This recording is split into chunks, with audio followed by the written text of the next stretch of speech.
నమస్కారం సిటీ వార్తలకు స్వాగతం. ముందుగా ముఖ్యాంశాలు. మావిగన్ మేనిఫెస్టోతో జగన్ ఎన్నికలకు వెళితే ఆ 11 సీట్లు కూడా రావు. వైసీపీ నేతలపై మంత్రి సంధ్యారాణి ఫైర్.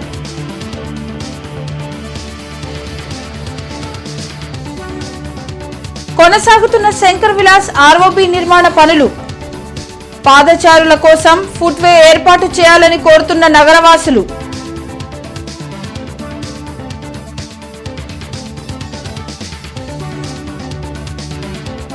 రాష్ట్రంలో సర్ ప్రక్రియ లోపభూయిష్టంగా నిర్లక్ష్యంగా జరుగుతుంది ఆరోపించిన ఎమ్మెల్సీ అప్పిరెడ్డి.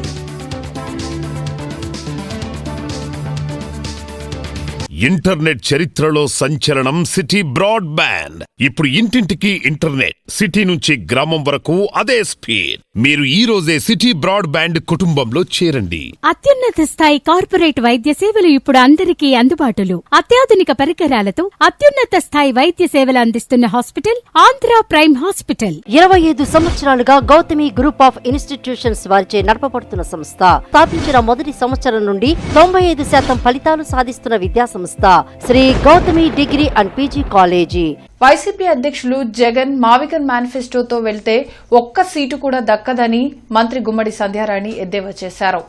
మంగళగిరిలోని టీడీపీ కేంద్ర కార్యాలయంలో ఆమె మీడియాతో మాట్లాడారు.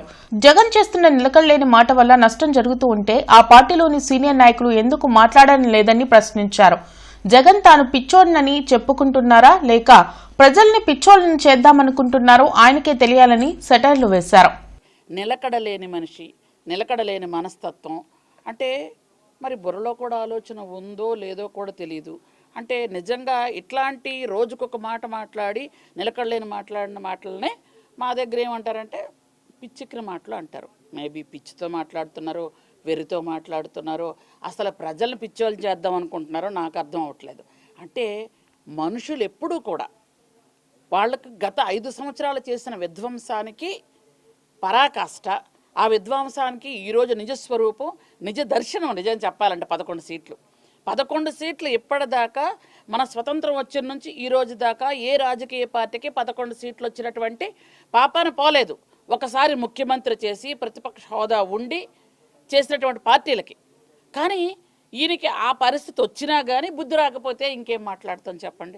4 లైన్ల ఆర్ఓబీ నిర్మాణం పూర్తి చేసే లోపు పాదచారులకు ఇబ్బందులు లేకుండా మెడికల్ కాలేజ్ వైపు ఫుట్వే నిర్మించాలని నగర ప్రజలు కోరుతున్నారు. 4 లైన్ల శంకర్ విలాస్ బ్రిడ్జ్ నిర్మాణం చేపట్టి దాదాపు సంవత్సరం కాలం కావస్తుంది. శంకర్ విలాస్ పాత బ్రిడ్జ్ కూల్చిన దగ్గర నుంచి నగర ప్రజలు విపరీతమైన ట్రాఫిక్ కష్టాలను ఎదుర్కొంటున్నారు. జీజీహెచ్కు వెళ్లాలన్నా, ఆసుపత్రులకు వెళ్లాలన్నా, మెడికల్ కాలేజీకి వెళ్లాలన్నా ప్రజలు, విద్యార్థులు పలు ఇబ్బందులు పడుతున్నారు. ఇది గమనించిన కేంద్ర సహాయ మంత్రి పెమ్మసాని చంద్రశేఖర్ 2027 జులై నాటికి బ్రిడ్జ్ నిర్మాణం పూర్తి చేయాలని కాంట్రాక్టర్లను ఆదేశించి ఆ మేరకు పనులు చేయిస్తున్నారు. కానీ భవిష్యత్ అవసరాలను దృష్టిలో పెట్టుకుని శంకర్ విలాస్ ఆర్యూబీ నిర్మాణం చేయాలని కూటమి ప్రభుత్వం పూనుకుంది. కానీ పాదచారులు నడిచి వెళ్లేందుకు ఫుట్వే నిర్మించడం వలన విద్యార్థులకు, పాదచారులకు సౌకర్యవంతంగా ఉంటుందని ఆ దిశగా ఆలోచన చేసి నిర్మాణం చేయాలని స్థానికులు కోరుతున్నారు. ఈ మధ్య ఈ ప్రజల యొక్క ఇబ్బందులను దృష్టిలో పెట్టుకుని బ్రిడ్జిని చాలా త్వరగా పూర్తి చేయాల్సినటువంటి అవసరం ఉంది. అదేవిధంగా మెడికల్ కాలేజీకి బ్రాడీపేటకి మధ్యలో ఒక ఫుట్పాత్ బ్రిడ్జిని నిర్మించినట్టయితే ప్రజలు ఈజీగా నడిచి వెళ్ళే వాళ్ళకి అవకాశం ఉంటుంది. నడిచి వెళ్ళే వాళ్ళకి చాలా ఇబ్బందికరమైన పరిస్థితులు ఏర్పడుతున్నాయి. అది భవిష్యత్తులో కూడా చాలా ఉపయోగకరంగా ఉంటుంది. కాబట్టి ఒక ప్రత్యేక బ్రిడ్జిని మెడికల్ కాలేజీ నుండి బ్రాడీపేట వైపు వాకింగ్కి నిర్మించినట్టయితే ప్రజలకు చాలా సులభతరంగా ఉంటుంది. అండర్ గ్రౌండ్ బ్రిడ్జి ఇచ్చినట్టయితే మనకు ఆ ఇబ్బంది ఉండేది కాదు. ఆ బ్రిడ్జ్ ఇప్పుడు కట్టడం లేదు కాబట్టి దానికి ప్రత్యామ్నాయంగా కనీసం చాలా తక్కువతో ఖర్చుతో కూడుకున్నది అది. కాబట్టి మెడికల్ కాలేజీ నుంచి బ్రాడీపేట 4వ వార్డు రోడ్డుకి కానీ 3వ వార్డు రోడ్డుకి కానీ కనెక్షన్ ఇచ్చినట్టయితే మనకి ఈజీగా ప్రజలు అదరించి ఇదరికి వెళ్ళడానికి అవకాశం ఏర్పడుతుంది. చేబ్రోలు మండలం సెలపాడులో పేలుడుతో ప్రజలు భయాందోళనకు గురయ్యారు. పంట కాల్వలో వ్యర్థాలను తొలగిస్తుండగా ఈ బ్లాస్ట్ జరిగింది. ఈ ఘటనలో ఒకరికి తీవ్ర గాయాలయ్యాయి. పేలుడు దాటికి తాటి చెట్లు ధ్వంసమయ్యాయి. బ్లాస్ట్ గల కారణాలపై పోలీసులు ఆరా తీస్తున్నారు.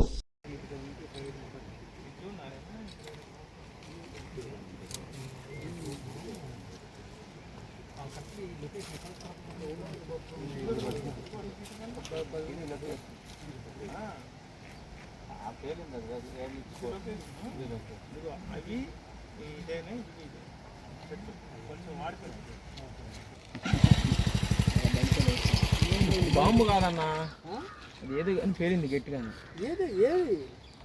బాంబు ఎట్ట పేలితే ఇది అట్టవదు. మున్సిపల్ కార్మికుల సమస్యల పరిష్కారం కోసం జూలై 7వ తేదీన చలో విజయవాడ కార్యక్రమం చేస్తున్నామని ఏపీ మున్సిపల్ వర్కర్స్ యూనియన్ నేతలు వెల్లడించారు. కొత్తపేట మల్లలింగం భవన్లో జరిగిన మీడియా సమావేశంలో ఏఐటీయూసీ రాష్ట్ర అధ్యక్ష కార్యదర్శులు కోటిదాసు, పోరు మామిళ్ల సుబ్బారాయుడు, రాష్ట్ర ఉపాధ్యక్షుడు కోటా మాల్యాద్రి మాట్లాడారు. ఎన్నికల సమయంలో కూటమి ప్రభుత్వం ఇచ్చిన హామీలను ఇంతవరకు నెరవేర్చలేదని ఆవేదన వ్యక్తం చేశారు. అవుట్సోర్సింగ్ ఉద్యోగులకు పని భద్రత లేదని అన్నారు. గత 2 ఏళ్లుగా చనిపోయిన వారి స్థానంలో ఇంతవరకు నియామకాలు చేపట్టలేదని మండిపడ్డారు. 7 డిమాండ్లతో కూడిన విజ్ఞాపన పత్రాన్ని ప్రభుత్వానికి సమర్పించామని, దానిపై ఇంతవరకు ప్రభుత్వం స్పందించలేదని అన్నారు. ఈ కార్యక్రమంలో నగర అధ్యక్షులు కోటి వీరాంజనేయులు, చల్లా మరియదాసు, బి తిరుమల, సిహెచ్ విజయకుమార్ తదితరులు పాల్గొన్నారు.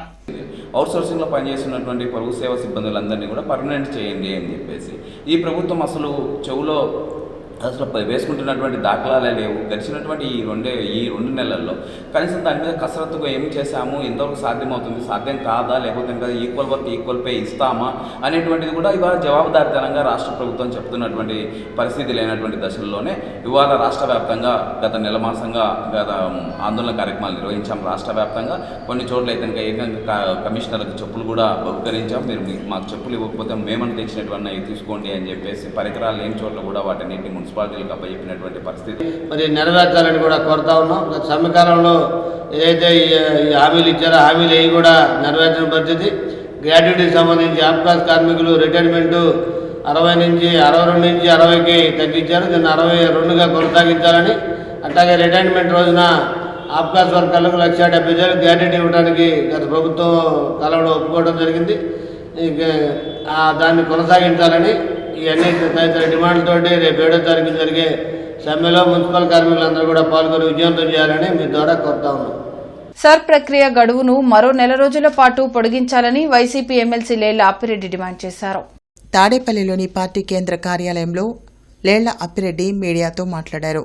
లోపభూయిష్టంగా, నిర్లక్ష్యంగా రాష్ట్రంలో సర్ ప్రక్రియ జరుగుతుందని ఆరోపించారు. ఈ ప్రక్రియ మొదలుపెట్టి 21 రోజులు అవుతున్నా డిజిటలైజేషన్ 48% పూర్తయిందని తెలిపారు. చాలా ప్రాంతాల్లో ఎన్యూమరేషన్ ఫామ్లు అందలేదని, ఓటర్లకు ఎక్నాలెడ్జ్మెంట్ స్లిప్పులు ఇవ్వడం లేదని చెప్పారు. వైసీపీ ఓట్ల తొలగింపే లక్ష్యంగా బీఎల్ఓలపై కూటమి నాయకులు బెదిరింపులు, ఒత్తిడికి పాల్పడుతున్నారని అప్పిరెడ్డి ధ్వజమెత్తారు.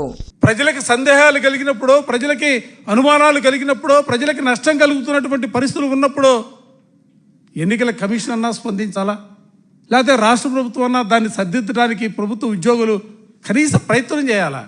ప్రభుత్వాలు చేయవు. కానీ ఎన్నికల కమిషన్ ఇచ్చినటువంటి ఆదేశాలను అందిపుచ్చుకొని ఎవరైతే ఎన్నికల ఈ ప్రక్రియలో బాధ్యతలు నిర్వహిస్తూ ఉన్నారో ఆ నిర్వహిస్తున్నటువంటి అధికారులు వీటన్నీ కూడా రెక్టిఫై చేయడానికి ప్రయత్నం చేయాలి. ఎక్కడా కూడా ఆ ప్రక్రియ జరుగుతున్నటువంటి పరిస్థితి లేదు.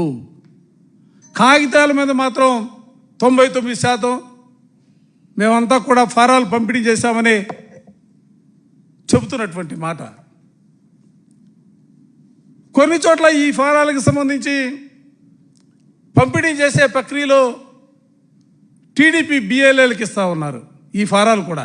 బంగాళాఖాతంలో ఏర్పడిన అల్పపీడనం వాయుగుండంగా మారింది. దీని ప్రభావంతో రాగల 24 గంటల్లో రాష్ట్రంలో అనేక చోట్ల తేలికపాటి నుంచి మోస్తారు వర్షాలు కురిసే అవకాశం ఉందని వాతావరణ శాఖ అధికారులు తెలిపారు. ఉరుములు, పిడుగులు పడే సమయంలో ప్రజలు అప్రమత్తంగా ఉండాలని సూచించారు. మత్స్యకారులు సముద్రంలోకి వేటకు వెళ్లవద్దని హెచ్చరించారు. ఖర్చు తక్కువలో సమర్థవంతంగా పనిచేసే వైద్య విధానం ఆక్యుపంక్చర్ వైద్యమని ప్రముఖ ఆక్యుపంక్చర్ వైద్యులు డాక్టర్ ఎస్ గమనం పేర్కొన్నారు. అరండల్పేటలోని అవగాహన సంస్థ కార్యాలయంలో ఆక్యుప్రెజర్, ఆక్యుపంక్చర్ వైద్య విధానం ఉపయోగాల గురించి ఆరోగ్య సభ జరిగింది. ఈ ఆరోగ్య సభలో ప్రముఖ ఆక్యుపంక్చర్ వైద్యులు డాక్టర్ ఎస్ గమనం, డాక్టర్ హుస్సేన్ ప్రసంగించారు. ప్రస్తుత జీవన విధానంలో వస్తున్న దీర్ఘకాలిక రోగాలకు ఆక్యుపంక్చర్ వైద్యం సమర్థవంతంగా పనిచేస్తుందన్నారు. మందులు వాడకుండా కేవలం నాడీ వ్యవస్థను యాక్టివేట్ చేయడం ద్వారా పలు వ్యాధులు నయం చేయవచ్చన్నారు. ప్రధానంగా పెద్ద వయస్సు వారిలో వచ్చే పక్షవాతానికి ఆక్యుపంక్చర్ వైద్యం అద్భుతంగా పనిచేస్తుందన్నారు. ఈ కార్యక్రమంలో కొండవీటి జోజయ్య, చల్ల అంజురెడ్డి, కొండ శివరాంరెడ్డి తదితరులు పాల్గొన్నారు. మనము కొన్ని వ్యాధులకు అలోపతి మీద ఆధారపడాలి, తప్పదు. ఇప్పుడు యాక్సిడెంట్ అయ్యి కాలు ఇరిగినప్పుడు మనకు దానికి అలోపతినే ఇది. కానీ చిన్నదానికి పెద్దదానికి ఇవాళ జరుగుతున్నది ఏంటంటే మందులు విపరీతంగా వాడుతున్నారు. దానివల్ల మందుల వల్ల వచ్చేటువంటి సైడ్ ఎఫెక్ట్స్, మళ్ళీ మందులు. దీంతో ఏమైపోతుందంటే ఆకుపంచర్ ఏం చెప్తుందంటే నీ శరీరమే నీ రోగాలను నయం చేస్తుంది. కాబట్టి శరీరంలో సహజంగా వచ్చేటువంటి జ్వరము, తలనొప్పి, జలుబు, మోషన్స్ అవుతాయి. ఈ సిస్టమ్ అంతా ఏంటంటే వీటిని హీలింగ్ రియాక్షన్స్ అంటారు.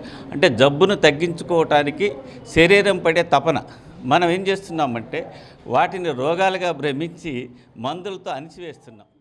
ఇంటర్నెట్ చరిత్రలో సంచలనం సిటీ బ్రాడ్బ్యాండ్. ఇప్పుడు ఇంటింటికి ఇంటర్నెట్, సిటీ నుంచి గ్రామం వరకు అదే స్పీడ్. మీరు ఈ రోజే సిటీ బ్రాడ్బ్యాండ్ కుటుంబంలో చేరండి. అత్యున్నత స్థాయి కార్పొరేట్ వైద్య సేవలు ఇప్పుడు అందరికీ అందుబాటులో. అత్యాధునిక పరికరాలతో అత్యున్నత స్థాయి వైద్య సేవలు అందిస్తున్న హాస్పిటల్ ఆంధ్ర ప్రైమ్ హాస్పిటల్. 25 సంవత్సరాలుగా గౌతమి గ్రూప్ ఆఫ్ ఇన్స్టిట్యూషన్స్ వారిచే నడపబడుతున్న సంస్థ. స్థాపించిన మొదటి సంవత్సరం నుండి 95% ఫలితాలు సాధిస్తున్న విద్యా సంస్థ Sri Gautami degree and PG college. విద్యుత్ రంగంలో వెంటనే పీఆర్సీ కమిటీని నియమించాలని, కాంట్రాక్ట్ కార్మికులను రెగ్యులరైజ్ చేయాలని కోరుతూ రౌండ్ టేబుల్ సమావేశం జరిగింది. పాతగుంటూరులోని సిఐటియు కార్యాలయంలో United electricity employees union, United electricity contract union నేతలు రౌండ్ టేబుల్ సమావేశంలో పాల్గొన్నారు. ఉద్యోగులు ఎదుర్కొంటున్న పలు సమస్యలపై చర్చించారు. సమస్యల పరిష్కారం కోసం ఈ నెల 15వ తేదీన రిలే నిరాహార దీక్షతో పాటు ఆగస్టులో చలో విజయవాడ కార్యక్రమాన్ని చేపట్టనున్నట్లు యునైటెడ్ ఎలక్ట్రిసిటీ ఎంప్లాయీస్ యూనియన్ జిల్లా కార్యదర్శి దాసరి వెంకట్రావు తెలిపారు. కార్యక్రమంలో నాగరాజు, నాగ బ్రహ్మచారి, రామ్ ప్రభాకర్ తదితరులు పాల్గొన్నారు. సంవత్సర కాలం నుంచి పెండింగ్లో ఉన్నాయి. ఈ సమస్యల్ని అన్ని పరిష్కారం చేయాలని చెప్పేసి యునైటెడ్ ఎలక్ట్రిసిటీ ఎంప్లాయీస్ యూనియన్గా, అట్లానే కాంట్రాక్ట్ వర్కర్స్ యూనియన్గా మేము కార్యక్రమాలు నిర్వర్తిస్తున్నాం. ఈ నెల 15వ తేదీ 3 కంపెనీల పరిధిలో రిలే నిరాహార దీక్షలు చేయాలని, అట్లానే ఆగస్టు 10వ తేదీ చలో విజయవాడ కార్యక్రమాన్ని నిర్వర్తించాలని చెప్పి మా రాష్ట్ర కమిటీ నిర్ణయించింది. దానిలో భాగంగా ఈరోజు మన రౌండ్ టేబుల్ సమావేశం గుంటూరులో జరుగుతుంది. భారత ఎన్నికల సంఘం చేపట్టిన సర్ ఎన్యూమరేషన్ గడువును మరో నెల రోజుల పాటు పొడిగించాలని మాజీ ఎమ్మెల్సీ కెఎస్ లక్ష్మణరావు కోరారు. రాజ్యాంగ స్ఫూర్తికి భిన్నంగా ఎన్నికల సంఘం సర్ కార్యక్రమాన్ని చేపట్టిందని, దీనివల్ల ప్రజాస్వామ్యంకు విఘాతం కలుగుతుందని మాజీ ఎమ్మెల్సీ కెఎస్ లక్ష్మణరావు తెలిపారు. రామన్నపేటలోని జనచైతన్య వేదిక కార్యాలయంలో వల్లంరెడ్డి లక్ష్మణ్ రెడ్డి, రమేష్ పట్నాయక్, సురేష్ తదితరులతో కలిసి ఆయన మీడియాతో మాట్లాడారు. ప్రస్తుతం ఉన్న ఓటర్ల జాబితా నుంచి ఓట్లు తొలగించే కుట్రలు జరుగుతున్నాయని, ప్రతి ఒక్కరూ అప్రమత్తంగా ఉండి తమ ఓటు పోకుండా చూసుకోవాల్సిన అవసరం ఉందని లక్ష్మణరావు చెప్పారు. అనేక జిల్లాల సమాచారాన్ని మనం చూస్తే సుమారు 40% మాత్రమే తిరిగి వచ్చింది. గుంటూరు లాంటి జిల్లాలో 48% మాత్రమే తిరిగి వచ్చింది. అంటే ఇంకా 10 రోజుల సమయం మాత్రమే మిగిలి ఉంది. ఈ 10 రోజుల్లో మహా వస్తే ఇంకో 30% రావచ్చు. అంటే ఇంకా 30% రాకుండా అయిపోదు. కాబట్టి ఈరోజు ఈ మీడియా సమావేశంలో మేము డిమాండ్ చేస్తుంది అందరం కూడా, ఆంధ్రప్రదేశ్లో సర్ ప్రక్రియకు సంబంధించి, ఈ ఎన్యూమరేషన్ ప్రక్రియకు సంబంధించి ఇంకో నెల రోజులు గడువు పెంచాలి. జూలై 14 నుంచి కనీసం ఆగస్టు 14 దాకా పెంచాలి. అలా అయితేనే ఓటర్లు అందరూ కూడా వాళ్ళు ఈ ప్రక్రియలో భాగస్వాములై తమ పేర్లు నమోదు చేసుకోవడానికి అవకాశం ఉంటుంది. జిల్లాలో ప్రత్యేక ఓటరు నమోదు కార్యక్రమాన్ని అధికారులు ఈరోజు పరిశీలించారు. సర్ కార్యక్రమంలో భాగంగా పోలింగ్ కేంద్రాల వద్ద ప్రత్యేక ఓటరు నమోదు కార్యక్రమాన్ని జిల్లాలో చేపట్టడం జరిగింది. బూత్ స్థాయి అధికారులు పోలింగ్ కేంద్రాల వద్ద లభ్యంగా ఉండి ఓటర్ల నమోదు ఫారాలను తీసుకోవడం, ఓటరుకు ఉన్న సందేహాలను నివృత్తి చేయడం జరిగింది. సర్ ప్రత్యేక అధికారులుగా కొనసాగుతున్న జిల్లా రెవెన్యూ అధికారి ఖాజావలి, గుంటూరు పశ్చిమ నియోజకవర్గంలో జిల్లా పంచాయతీ అధికారి బివి నాగసాయి కుమార్, ఫిరంగిపురం మండలంలో జిల్లా నీటి యాజమాన్య సంస్థ ప్రాజెక్టు డైరెక్టర్ వి శంకర్, మంగళగిరి మండలంలో జిల్లా విద్యాశాఖ అధికారి డాక్టర్ షేక్ సలీం బాషా, గుంటూరు పట్టణంలో మిగిలిన అధికారులు ఆయా మండలాల్లో విస్తృతంగా పర్యటించి ఓటర్ నమోదు కార్యక్రమాన్ని పరిశీలించారు. ప్రజలకు సర్పై సందేహాలను నివృత్తి చేశారు. బూత్ స్థాయి అధికారులు చేపడుతున్న విధానాన్ని అడిగి తెలుసుకున్నారు. ప్రతి సోమవారం కలెక్టరేట్, ఎస్పీ, కార్పొరేషన్ కార్యాలయాల్లో ప్రజా ఫిర్యాదుల పరిష్కార వేదిక కార్యక్రమాన్ని నిర్వహిస్తున్నారు. ప్రజలు తమ సమస్యలు అధికారుల దృష్టికి తీసుకెళ్లి వాటిని పరిష్కరించుకోవాలని ఉన్నతాధికారులు సూచించారు. కార్పొరేటర్ కార్యాలయంలో CGRS జరగనుంది. జిల్లా, నియోజకవర్గ, మండల స్థాయిలో ఈ ప్రజా ఫిర్యాదుల పరిష్కార వేదిక కార్యక్రమం నిర్వహించనున్నారు. ప్రజలు తమ అర్జీలను meekosan.ap.gov.in లో కూడా నమోదు చేసుకోవచ్చని కలెక్టర్ సాయికాంత్ వర్మ సూచించారు. ఫిర్యాదుల స్టేటస్ ను 1100కి కాల్ చేసి తెలుసుకునే అవకాశం ఉందన్నారు. అలాగే రెవెన్యూ సమస్యల పరిష్కారం కోసం రెవెన్యూ క్లినిక్లను సద్వినియోగం చేసుకోవాలని పేర్కొన్నారు. వార్తలు ముగించే ముందు ముఖ్యాంశాలు మరోసారి. మావిగన్ మేనిఫెస్టోతో జగన్ ఎన్నికలకు వెళితే ఆ 11 సీట్లు కూడా రావు. వైసీపీ నేతలపై మంత్రి సంధ్యారాణి ఫైర్.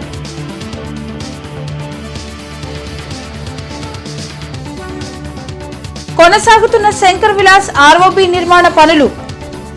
పాదచారుల కోసం ఫుట్వే ఏర్పాటు చేయాలని కోరుతున్న నగరవాసులు.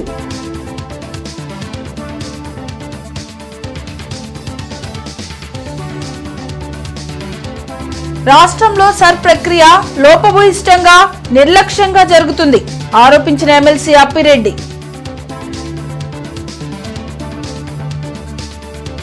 ఇవి ఇప్పటి వరకున్న అప్డేట్స్. మరిన్ని అప్డేట్స్తో మళ్ళీ కలుద్దాం. అంతవరకు సెలవు. నమస్కారం.